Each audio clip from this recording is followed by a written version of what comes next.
Well, good morning, friends. Good morning. These are among the most wonderful faces I've seen lately. Thank you for joining. My talk was to be magic and magicians in the Bible, in the biblical world. And as frequently happens, I'm going to change the order in which I give this information because there is so much that came in the preamble and the conversation before we started recording, so much information that should be acknowledged. And so in giving this talk, I'm going to switch things around. And as always now, I'll be mentioning resources. I have a great compendium of things that you might want to look into on your own. And you may email me at any time. I am easy to find. My email address is always visible in the messages from Unity, jpjunta 1211. And so now you know I was born on December 11th. Anyway, back to the talk I'm going to give. This idea of magic, the word itself kind of brings up in the mind certain things that may or may not be wanted by people who want to be on their spiritual path, but it's only a word that has to do with the use of the mind in order to influence events by using metaphysical or supernatural forces, or you could say energies. And this is all around us already. It's not a big secret that we are already using magic in different ways. If you have used a prosperity plan or a strategy for enlarging your resources, that is a form of magic. It's all over the place. And so in going backwards, I'm going to give some examples of why it is important to use our higher mind. For example, the idea of getting a new job or a new place to live, or adding to our circle of companionship. All of these things can start by attuning the mind with the circumstances you want. That's where it all comes from. And one of the reasons I started with the song Simple Gifts was because the truth should always be simple. The truth can be very simple. Once we start to cloud it up, then things get unnecessarily complicated, and we can even distance ourselves from a goal that we really want.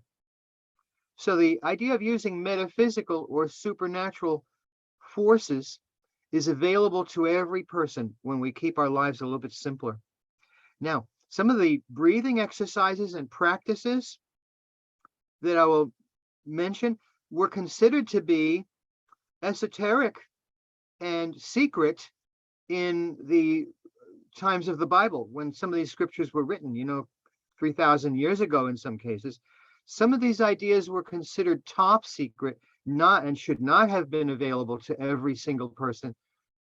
And that is because of the fear that was associated with being free. Free from what? Free from fear. Free from fear.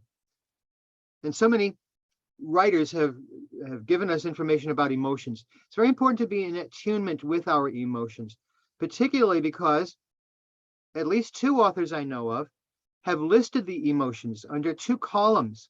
One column is love, all of the positive ideas we have about life, positive emotions under the column of love. And under the other column, which is fear, we have all the aversions, all the avoidances. Notice that the classification is not love and hate, it's love and fear, because fear is what gives us the negative ideas. If we can cope with becoming familiar with what we don't understand, that is going to give us more openness, more knowledge. And so the freedom from fear is very important. Simple gifts, being simple, becoming childlike. How many faith traditions list as one of the goals to manage fear and to become simple and to let go and to become like a child? Children don't have fears until adults give them to the children. We make each other afraid sometimes, with good reason, yes, but also unnecessarily. It all starts with care we give our children. A lot of parents will say, "Oh, put on a coat, it's cold." Well, in my family, we didn't do that. I would watch my daughters, and if they were trembling, they were a little cold, and I would ask, "Do you want a jacket?" Let the person say when they need something. And in this way, I did not tell my daughters, "You're cold, you need such and such." I let them sense what was going on. I've made a lot of mistakes too. I'm not the perfect parent. I would never say that I was, but I'm making different mistakes from the ones my parents made. I would say that. But allowing people to trust their higher minds, that's a huge idea. And becoming like children, it can start there. So now, in going backwards from what I originally intended to talk about, some of the practices we already use regarding magic. One of them is Lectio Divina. Lectio Divina is simply putting ourselves into the ancient scriptures and picturing what the environment was like, what the prophets were saying, what do they have to offer? How can I invite that wisdom into my life today? What is useful? What will help me to use that great energy of the past and bring it into my life today? I mentioned the prosperity process, and many people, many entities, many belief systems have paraphrased a prosperity process for us to use. Good work. It's magic. It is using spiritual energy, in some cases, angels, consulting with angels. I have everything good to say about what people do to pursue their well-being, to pursue their higher wisdom. And any path that does not hurt another person, that's great. Use everything that is available. Another idea is the practice of yoga. And some of you know that it's one of my major paths. And yoga has a lot of parallels with the practices of magic, many, many parallels. And the idea of wisdom is jnana yoga. By the way, these beliefs go way before, even before Buddhism, even before the roots of Hinduism, back to the Vedas, or the study of the oldest organized scriptures on earth, the Vedas. That study is Vedanta. Vedanta. So a lot of these things came down through the Buddha, who was a Hindu, and coming down into Christianity. I'm skipping over a lot of guys. You noticed this already. But coming down into Christianity, when Jesus said, "Do unto others as you would have them do unto you." That is a Hindu thought. That's the thought of karma, setting up good circumstances in the present, because they always come back to us. So the law of karma was already in place during the Christian era. So we have things in place we're already using. Now, one of the things that was very important was the idea of secrecy. You know now that you could go into most bookstores, and if you have about this much shelf space, you can acquire printed materials that will give you a lot of the things that the so-called mystery schools will give you. And the privacy and the secrecy is very important, because if you have a goal and you start to voice it to everybody, after a while it loses its momentum and it loses its focus within you. And then you become less effective in actualizing the thing that you want.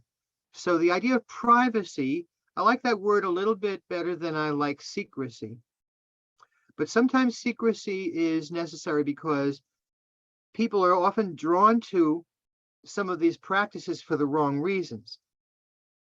And there's another thing, the innocence of the child, the innocence, wanting to do good things for people and for unselfish reasons. So harking back to the Four Noble Truths of Buddhism, they are, by the way, truths that you can find in all of the major paths, not only in Buddhism.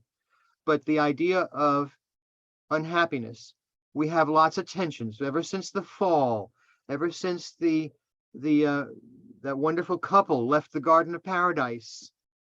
Ever since they left, we've had the burden of making a living, going out and bringing home something for the refrigerator. All of this has been a burden since the fall of mankind. And I used man as a very general term. So the idea of keeping our innocence is very important and doing things unselfishly. And the selfish things that we do, those are what lead to the unhappiness, the selfishness. And if we can release the selfishness, that is when we can head toward a more noble path, a freer path, and be one with the higher ideals that all religions have.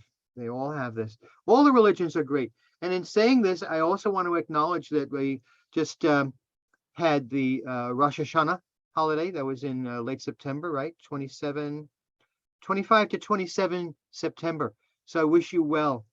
I try to acknowledge, at least within myself, all of the major holidays because they all meant something to mystics who were much brighter and well-informed than I would ever be.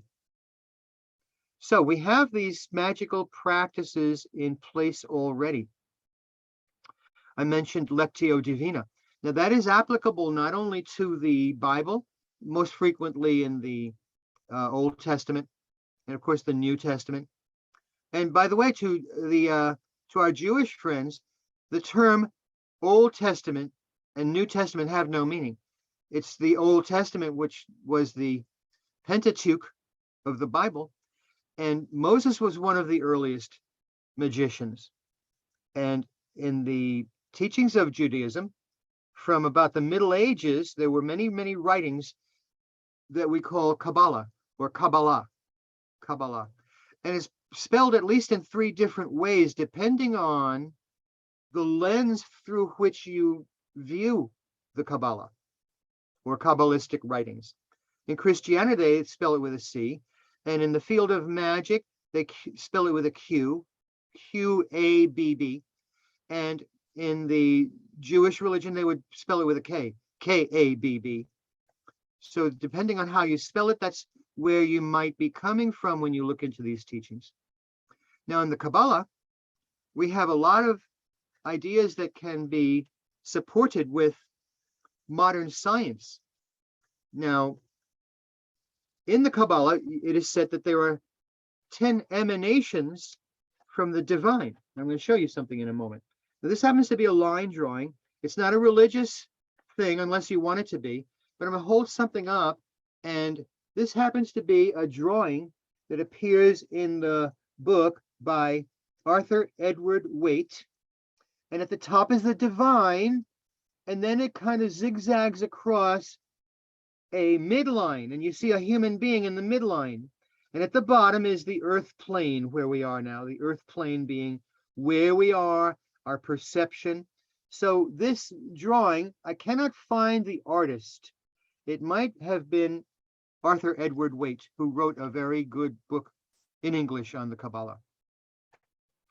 So those emanations, you could say, are in parallel with 10 or 11 dimensions that theoretical physicists list as possibilities. So when we think about the different qualities of wisdom and severity, victory and glory, and all those attributes that we aspire to, hoping to balance in the middle path, the middle way, when we look at those qualities, it might be that they are all around us already in the forms of other dimensions, and we just don't know how to access them. So that's an important idea, to attune the mind. And the only way we're going to do that is to simplify life and to try to neutralize or balance inner conflict. Now that is huge. That is a huge idea. Have I succeeded in doing that? Maybe a few moments every day I might have a time when I don't have inner conflict. But it's a constant goal for us to neutralize all the things that pull us away from the center line, away from the middle path. So where do we have conflict? I believe that the simplest way to look at it is when we use the word but, B-U-T. I want to practice my music, but I have to tidy up the yard. Okay, that but means a conflict. I have two things in conflict. However, if I can substitute the word and, I want to practice my music and I want to tidy up the yard. Now I have a choice. Now I have a choice. Maybe it will be less time spent on each activity, but at least I am in control now. I can rise a little bit above my conflicts and have choices. I um, I like my coworkers, but I don't. But I don't like the work that I do. Okay, there's a choice available, and I don't like the work I do. That becomes a choice. Now I can say, how can I treat my work in a way that benefits everyone, that I see the good that I am doing, and thereby raise the level of my thinking. So now I have choices. And this word but comes up all the time, and we deal with it as best we can. Are we going to have a perfect life through magic? No, the thought is ridiculous, but we can make improvements that will lead us to higher thinking. So I'm going to go down through my talk here. By the way, this turned out to be about 3,500 words and about 12 pages single spaced. But I'm not going to inflict that upon you, my friends. You deserve better. So the ancient mysteries, now I alluded to some of the teachings of ancient times, like the Pythagorean school or the Pythagorean school. Their subjects included geometry, mathematics, rhetoric. There are only about 4 subjects that they taught, and some of those subjects were considered esoteric. Some reasons they didn't know quite yet, but they did know about certain mathematical constants that were present in the pyramid. And in the mathematics of the ancient Egyptians, they had their system of magic too. It was said that Moses and, of course, later Jesus were schooled in the magic of the Egyptians. Now, when I say it is said that, please don't say that they were. Sometimes we do that with teachings. We hear, well, so and so is in such a community. No, originally it was said that maybe so and so may have been, or it was said that so and so was in such and such a community. That is different from saying it was actually so. So I invite you to make sure that we convey information in the most accurate way we can.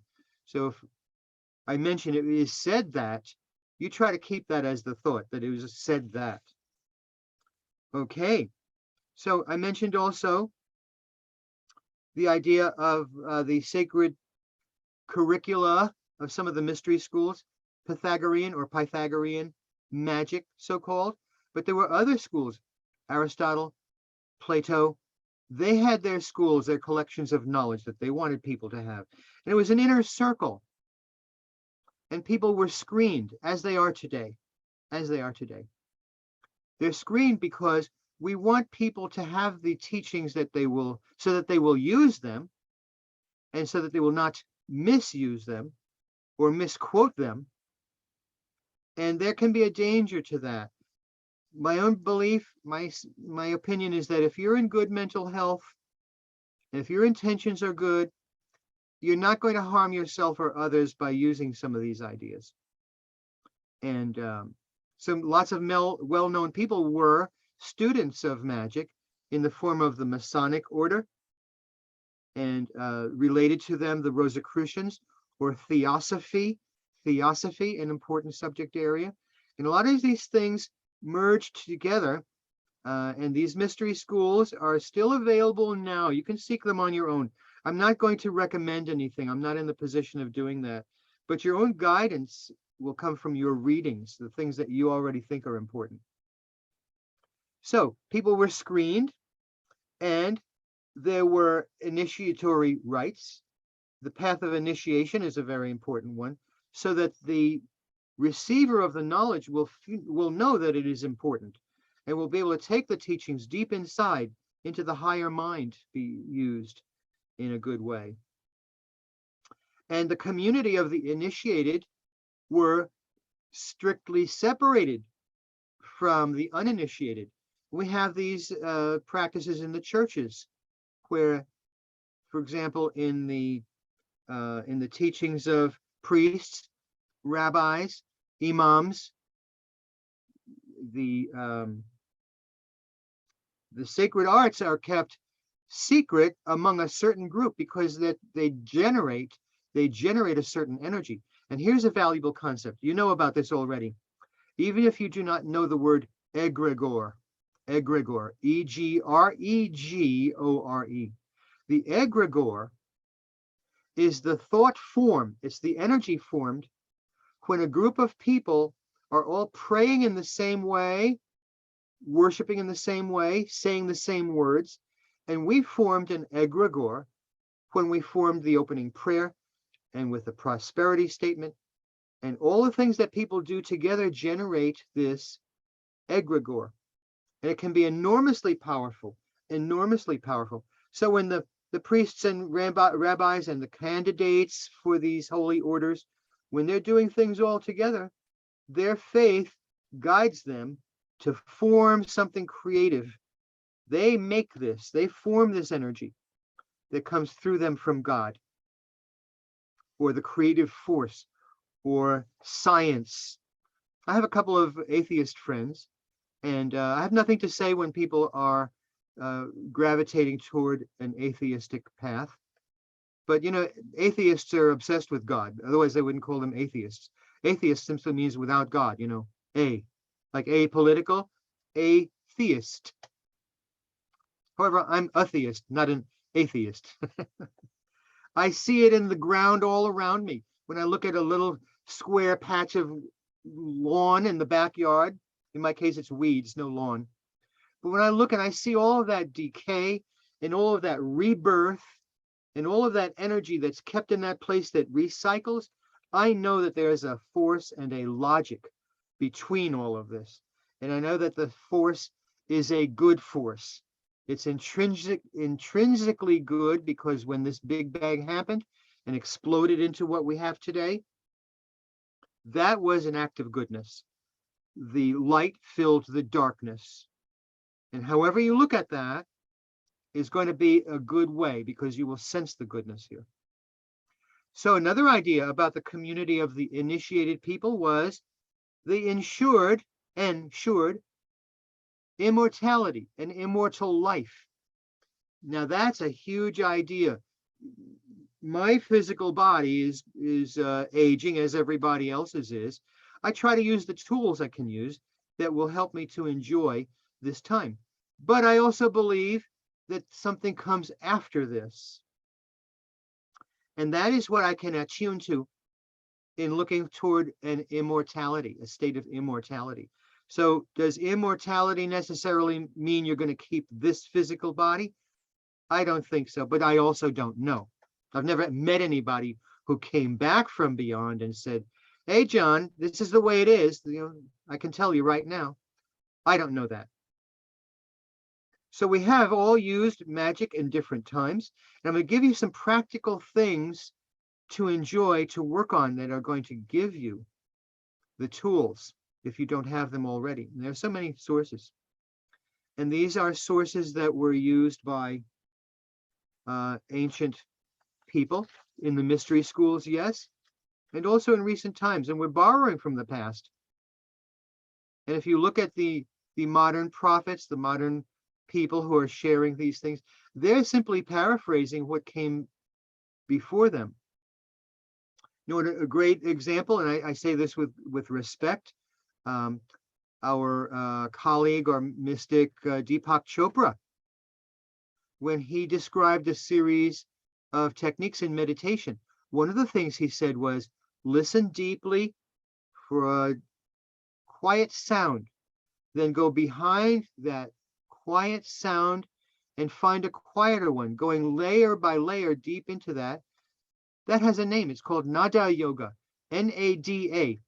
Now, you know that the Spanish word nada means something completely different, means nothing. This word nada means unmanifest sound. So all of the things that you don't hear yet, all of those are sounds in the unmanifest area of sound. So that's the practice of Nada Yoga. And if you want to read translations, two important little essays are Giranda Samhita and Shiva Samhita.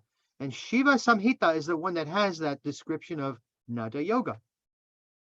If you want to email me on these things, particularly you people who are tuned in today, thank you so much for coming to this. But you will have that available to you. You can buy translations of these ancient scriptures. And I'm quoting some things here or mentioning things from the Sanskrit language. I do not know Sanskrit. I buy things that are transliterated and translated and interpreted into English. That's how I'm getting all this stuff. But you have also in the Hebrew tradition, the magic of Moses. And we have the science of gematria. Who knows what gematria is? Maybe you know. Gematria is where you use the text of ancient Hebrew and you use the numerical values of the Hebrew alphabet to add, to subtract, to compare the values of the Hebrew scriptures from the Pentateuch. And you come up with wisdom that may not be available in the English translations. They will not be available. I do not know Hebrew is. I do not know the Hebrew language, but I know what gematria is, and in my own modest way, I've worked a little bit with it. For example, David and Goliath. If you work with the spellings of the words and you work with the numbers, David chose 5 smooth stones. Well, in a very simple interpretation of that story, David and Goliath were the good and the evil in one person. And the 5 smooth stones were the 5 senses. You have 5 physical senses and you have 5 psychic senses.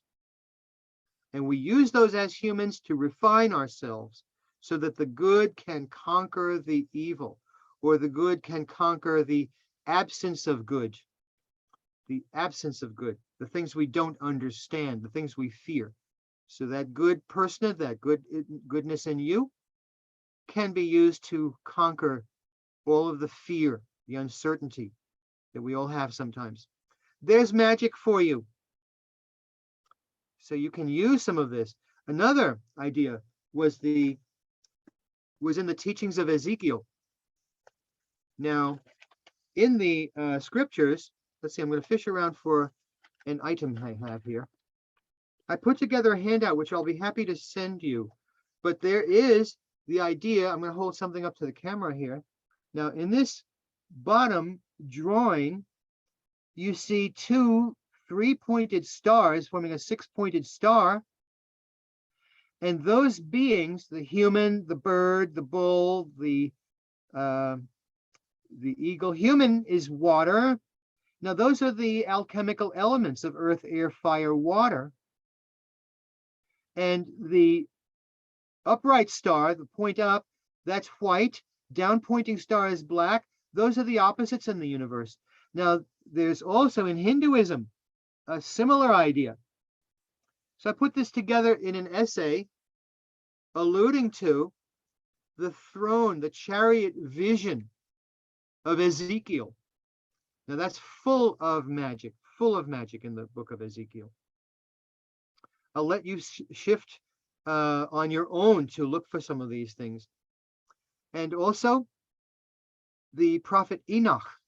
Now, Enoch was way back, centuries and centuries before Christianity. Well, there is a system of Enochian magic that comes down through us. You can read about this. And one of the principal authors on that subject was John Dee. D-E-E. In the 16th century, they wrote about this. That's another system of magic available to you. And I mentioned Moses, of course, because of the Kabbalistic writings or the Pentateuch that can be interpreted with the help of gematria. And you can get a very nice Bible too. One edition of the Bible is an interlinear Bible from Hebrew. And interlinear are word by word translations, word by word of the Hebrew text, and then an English rewording, but you can see it right in front of you in two columns. Same with the teachings of Jesus. In the New Testament, they do the same thing with Greek. Now, we want to remember that the language of Jesus in his time, that was Aramaic, now called Amharic. I would imagine Amharic is to Aramaic as Italian is to Latin, maybe roughly like that, maybe roughly. But the writings of Jesus were Aramaic, then translated into Greek, and then from Greek to English. So when we're looking at English interpretations of the teachings of Jesus, we're looking at text that's been translated variously a number of times. Are you getting the right wisdom? I don't know. I can't speak to that, but your intuition will guide you. Trust your higher mind. So I'm going to go scroll down my own text here, and there are many quotes. If you look up in your Strong's exhaustive concordance of the Bible, you're going to find hundreds of places in any one keyword: magic, magicians, magician singular. All of those words are going to have loads of places to go where there's a mention of those ideas, if not the actual practice. When Jesus created all that bread and wine, hey, that was magical. Do you think it literally happened? I don't know. But, as an expanded Catholic, I call myself an expanded Catholic because although I revere my upbringing and I revere the teachings I have, I've also allowed myself to grow and add things to my original faith tradition. Well, in that faith, as you know, you have transubstantiation, changing the substance of wine into the blood of Jesus and bread into the body of Jesus. Do you think it really happens? Well, priests who learn that ritual believe, and they focus the mind on that ritual. They focus so tightly and so exactly and so purely, if they can, that they can actually believe, and maybe we believe, that those things happen. That is magic. That is magic. So when we use that word magic, let's not remember it's not the sensational thing that I'm talking about here. And some of the common tools we have available are the divinatory arts, divination. Now, when I'm going to mention the tarot, the I Ching, and many, many other tools, I'm not describing the idea of telling your fortune. Am I going to win the Publishers Clearinghouse lottery this week? That's not what it's about at all. That's not what it's about. I don't have a lot of money, but I feel wealthy when I'm following a path. When I'm on my path, I feel wealthy. I look at my dear wife, my family, my modest house. I feel wealthy because I have what I need. Do I have everything I want? Not quite. Would I be a perfect person if I had that 21-foot sailboat to take to Jamaica? I don't know. But I have the resources. I have the ideas behind me that will support my unselfish desires. And I have the tools to manage when I fall off my path.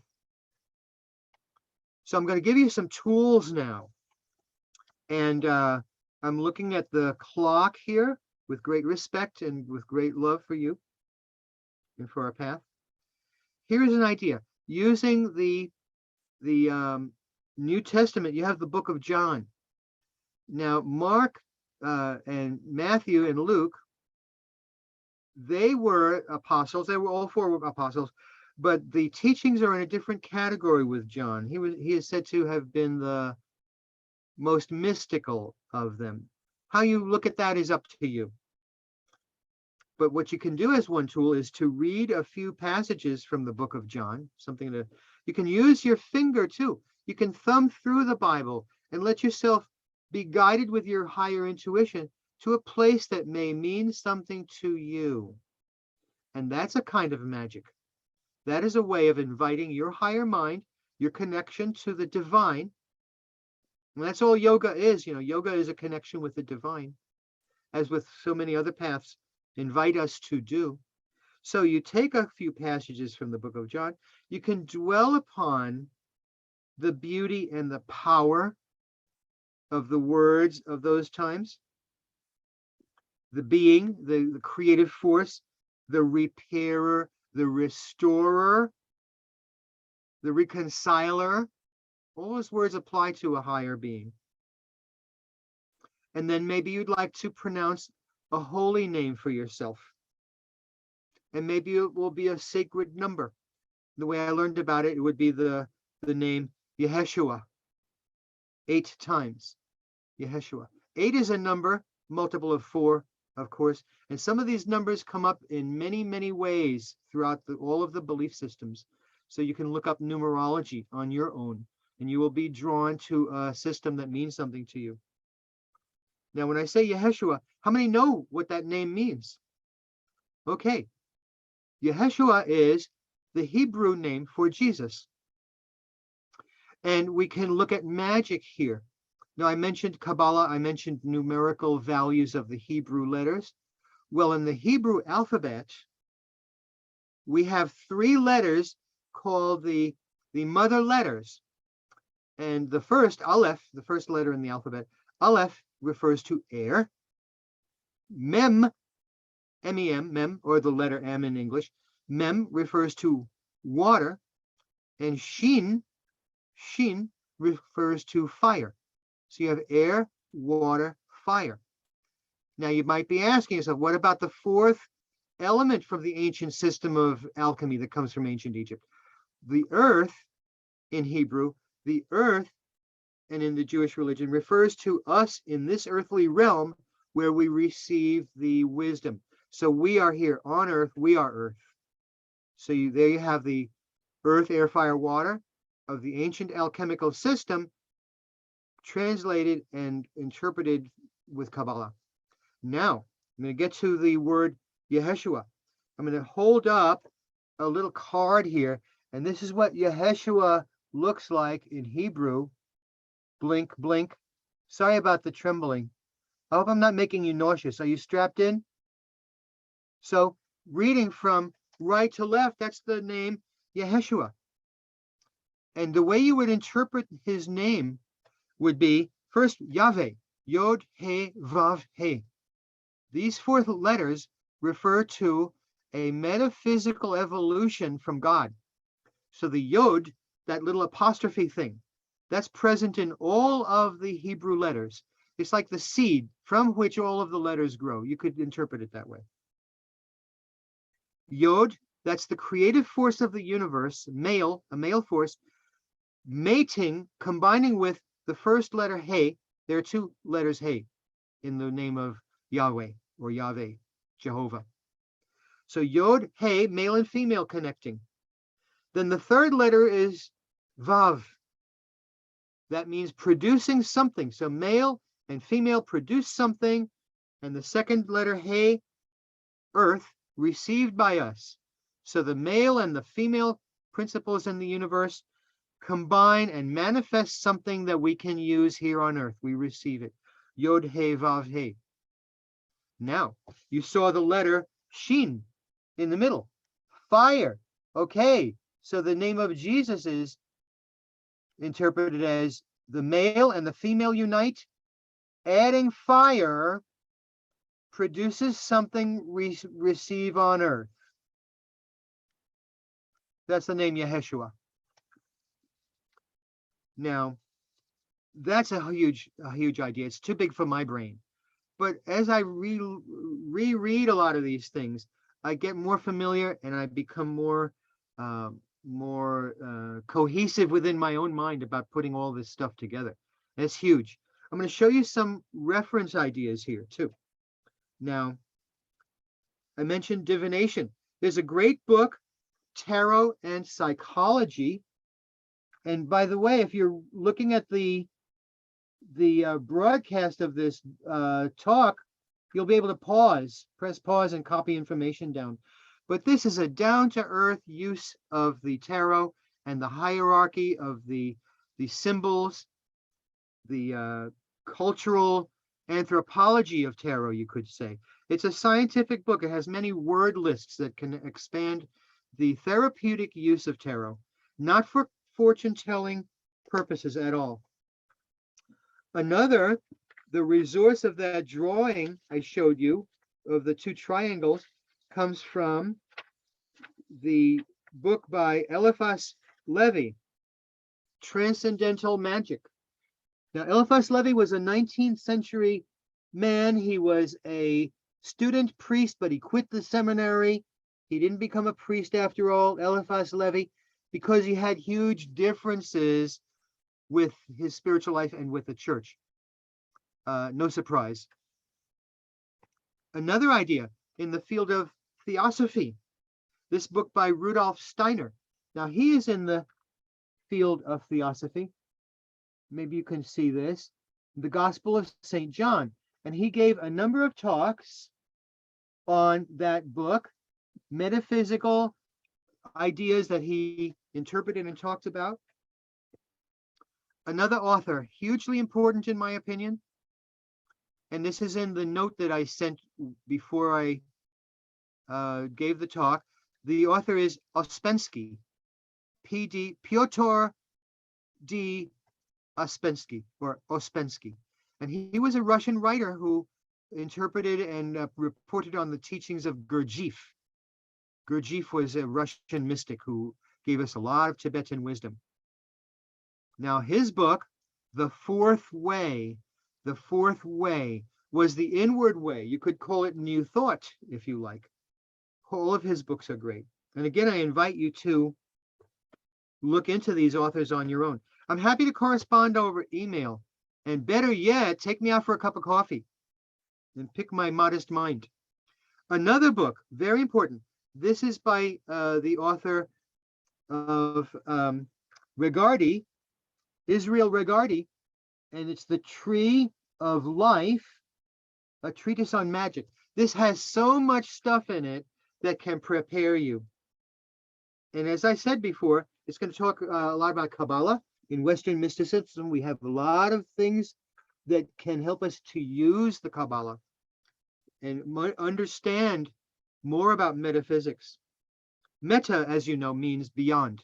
So metaphysics simply means beyond physics.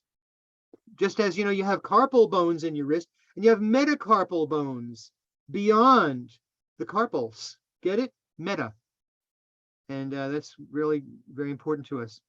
Another one, a guide to the mechanisms of ritual ceremonial magic. How do you put together your own ritual? Again, by Israel Regardie, very profound author. So he had a lot of things to say.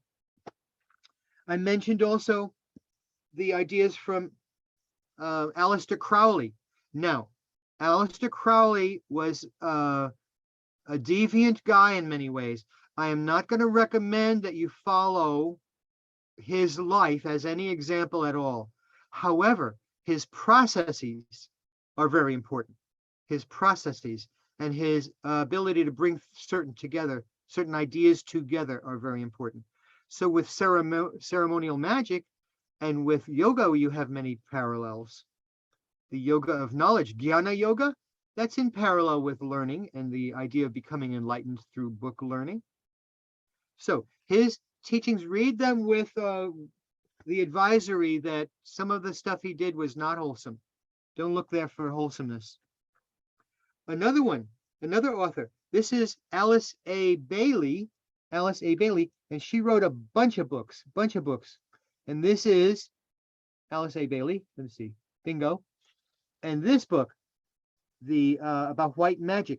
Now, when we say white, we're referring to the good kind, the positive kind, white magic. It has nothing to do with complexion, okay? So you don't have to refer to it at all as that.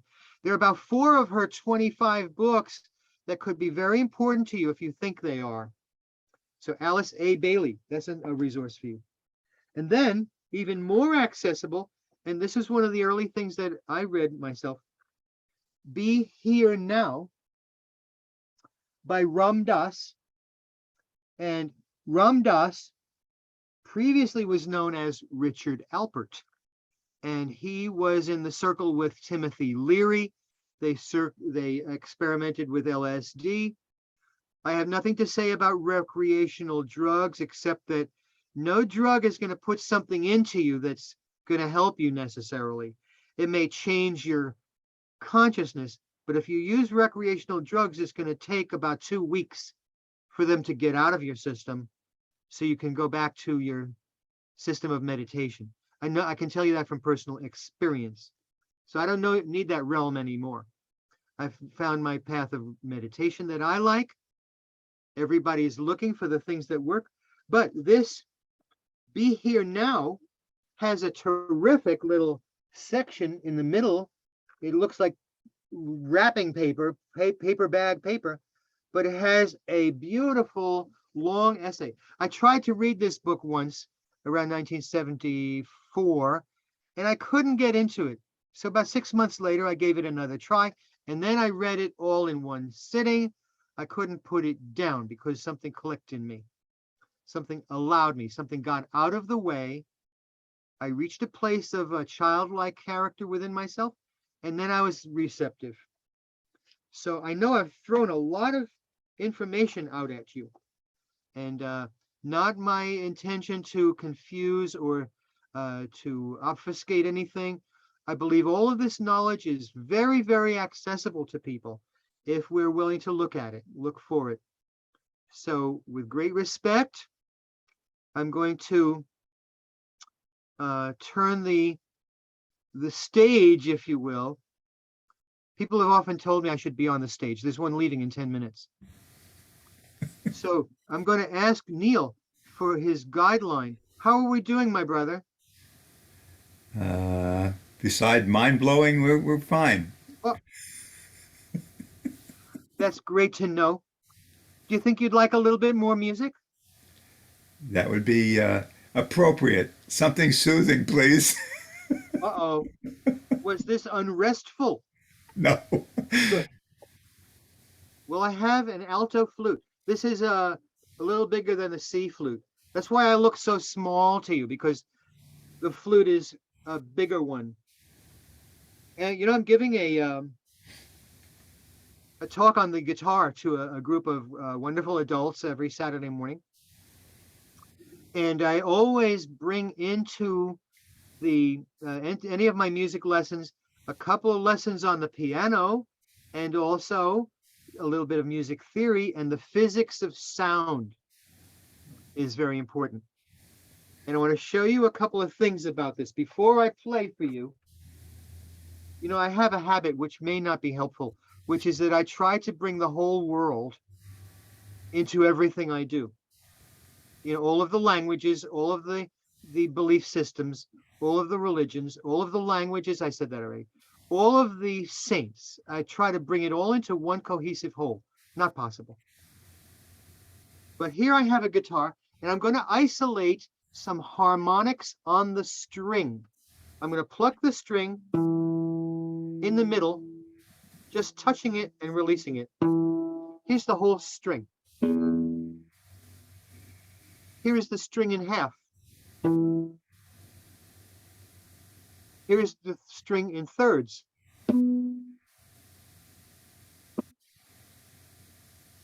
Here is the string in quarters.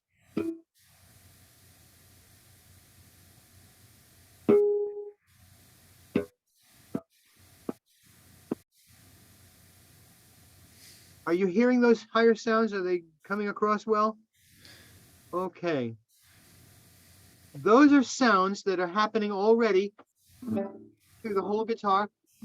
The top of any musical instrument, like mine, it's the guitar. Those sounds are happening, even though you don't hear them all the time. And I'm going to be playing the same effect on the flute. I can use the same idea on the flute. Now, the reason this is important to us is that the whole universe is vibrating. You know this already.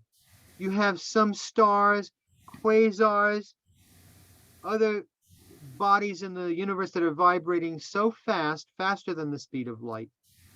If you could vibrate your own body at the speed of light, you'd burn up because the vibrations would generate that heat. Please don't do this at home. So I'm going to play now an improvisation based on simple gifts. I'm going to start out by playing the physical phenomenon of the overtone series on the flute. Now I'm going to keep all of these keys down. This means the whole tube of the flute is going to be vibrating, and I'm just going to change the speed of the air with my mouth. That's the only thing I'm going to change, but the length of the tube is going to stay the same. And you're going to hear now the overtone series.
So there, thank you, dear ones, thank you. So that was an improvisation. Anyone can improvise, friends. Maybe you've had a background in music. Great. If not, people around you can teach you about this stuff. But after a while, you get tired of playing other people's music and you will want to adventure on your own and create your own music, just as you create your own prayers, your own meditations. So this portion, I'm going to add now another thing you can practice on your own. Another thing, this is very practical now. There is an exercise. It consists of two positions. A positive one, here you see a stick figure, a line drawing of a person, arms extended, legs spread apart. You hold that, that's considered a positive body position. The second position is where you bring your hands and your feet together, joining the two sides of your body, and this is considered the negative. Now, this is bringing together the energies of your body. Now, this is a very physical thing. We know now that the phenomenon of the aura of your body is not only a metaphysical idea, but it can be shown in photographs, the technique of Kirlian photography. Now, the stronger your aura is, most likely the healthier you are. Now, I don't see the aura. I have not developed that kind of psychic sight, but I know that it exists because of how I have felt when I have not been well and how I feel when I am very well. I think it's more important to have a strong aura and to help others cultivate a strong aura than to actually be able to see it. So that metaphysical sight, it might be available to you, but it might not.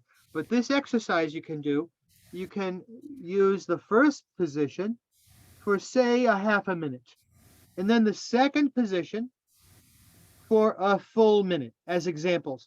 That second position, the negative part, bringing resources together, going inward, you do that for about twice as long as the first one. Now, that's not an esoteric thing. At one time it was, because they wanted to protect people from misusing ideas. But now it's pretty much manifest. And it also appeared in an issue of the Rosicrucian Digest, published by the Rosicrucian Order. Again, I'm not recommending that anyone follow anything that I do necessarily, but these are ideas that are available to you. Thank you, John. So thank you too. So let's get some ideas from the group to see what your experience was. John is a wonderful teacher who offers a lot of information and requires us to follow up on a lot of that information because there's so much that's offered. I would like to personally apologize for the two emails that you got because I made an attempt at spelling musicians. And then I figured I came up with a word. So musicians is a singing musical musician, just in case you wanted to know. So that's why you have the second email. So if you didn't see the emails, then this means absolutely nothing to you. The other thing that I wanted to mention was when I took some notes, and I know that Bob would, I guess, I believe agree. Course in Miracles, as you said, the opposite of love is not hate; it's fear. And one of the other things I wrote down was the Jewish holidays. Yes, Rosh Hashanah is the Jewish New Year, 925 to 927, and then Yom Kippur, the Day of Atonement, is coming up this Tuesday, 10/4, and ending Wednesday, 10/5. So look up in the heavens to see if anything is coming upon us, the Day of Atonement. The other thing I thought about was the word magic. I mean, the Bible to me is a magical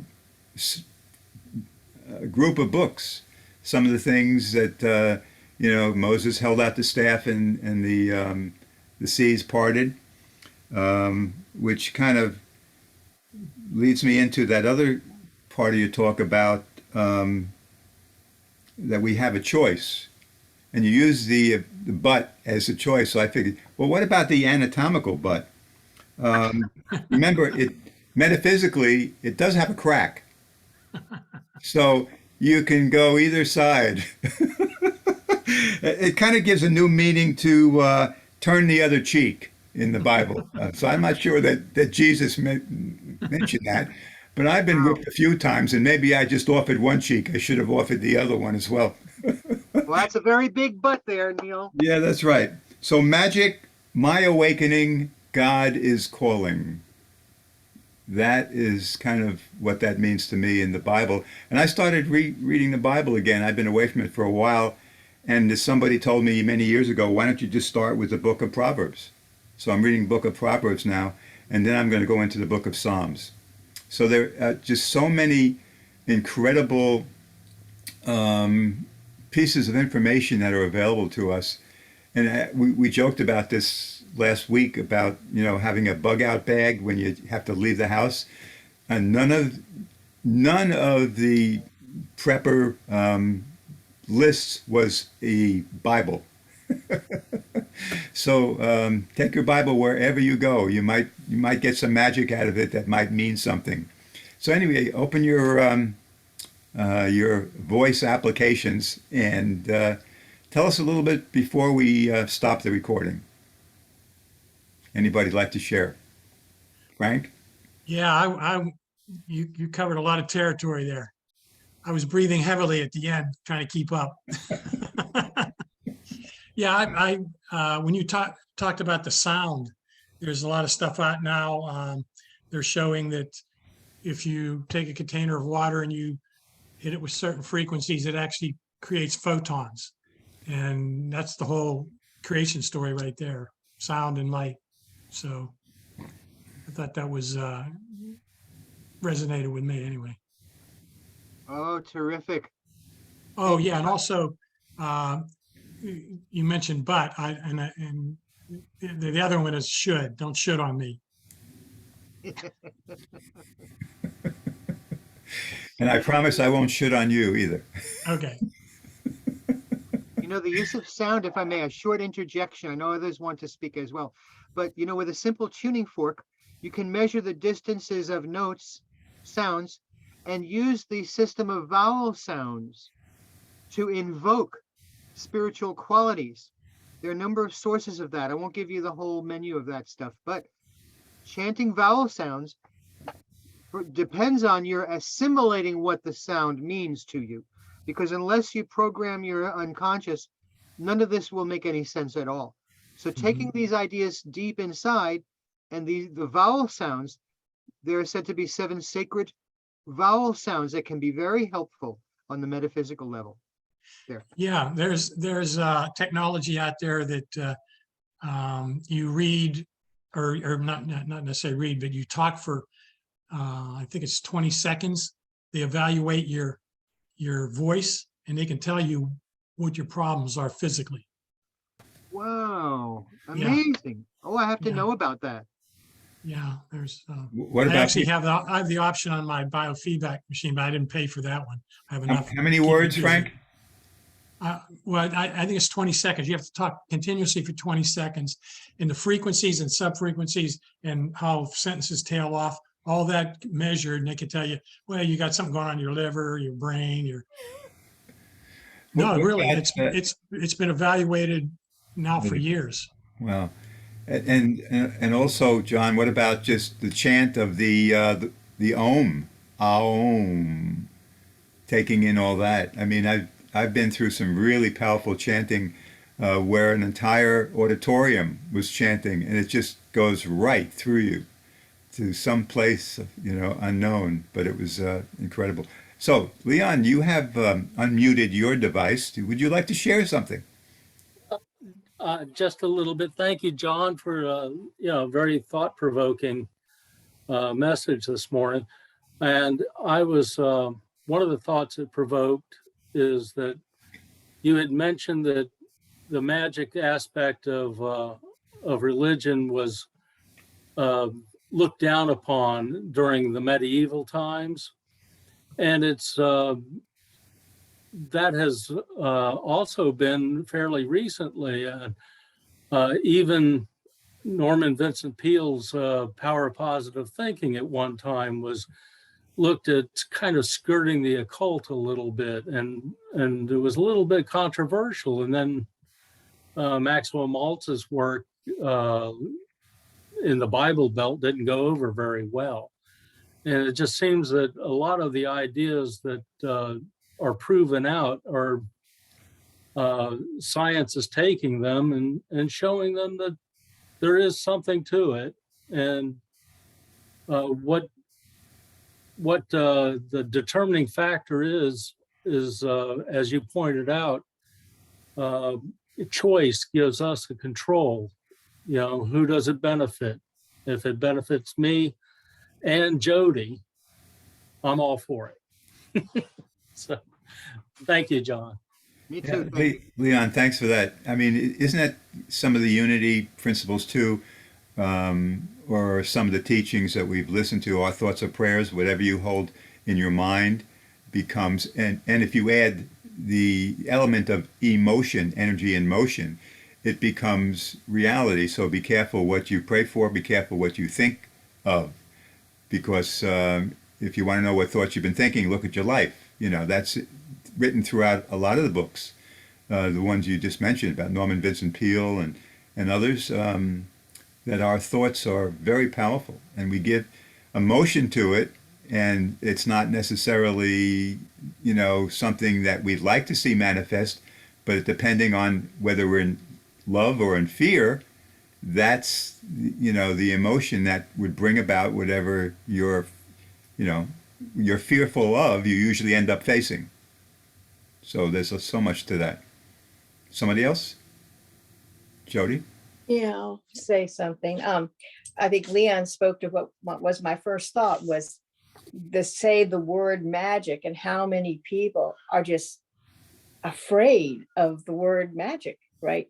It's the word in itself has some meaning that to me equals fear for a lot of people. And you see it in books getting banned and all that kind of stuff. But that why is something that seems to have benefit reacted to with fear. But I think I think that that's just something to think about. The other thing that struck me that I wrote down was at the very beginning, you said truth is simple. And then by the end, I thought truth is simple, but it takes a lot of work to discover it with, all the different things to read and to reflect on and to meditate on. It's not simple in that, oh, it's just there, simple, I can get it. It takes a lot of investment. And so that's what I gathered this morning, that, yeah, it should be simple, and all the things I know that, if you come to it like a child, that's the way it's going to stay simple. But how many of us can come to things as a child, right? And I wanted to say this was really awesome.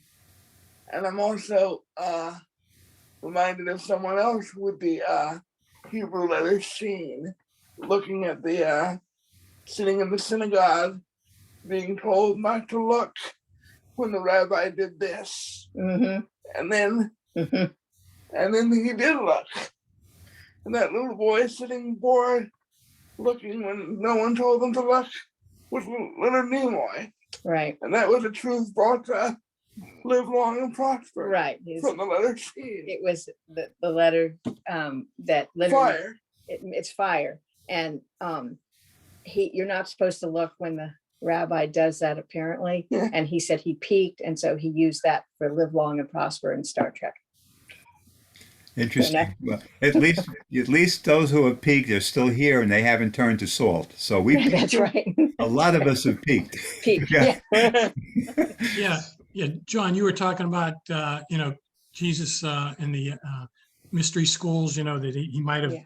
walked that path. Well, I'm actually finishing up this novel. It's an old, yeah. it's been out there, The Way of Jesus, and it's just a story made up around it. But there's a lot of wisdom in it. I'm shocked how much, it's hitting spots. Mhm. So, Oh, wonderful. Yeah, I it's- wanted to interject, if I may, a short one, that the words pharmacy, pharmaceutical, the roots of those words come from the Greek, implying potions and sorcery. sorcery, Mhm. yeah. So, it's come down to us with more knowledge. Of course, those mean different things, but those are the roots. Mhm. Yeah, you see what you did to us, John? Right. Mhm. Mhm. It's your fault. We can blame everything on you now. Mhm. I accept it. I accept it. Continental drift too. That's all my fault. Well, I'm sure some of us will be reaching out to you as I close the recording, but just remember that we also now have a new acronym, MAGIC, My Awakening, God is Calling. So think about that. Mhm. All right, I'm going to stop the recording and then we'll finish up our service.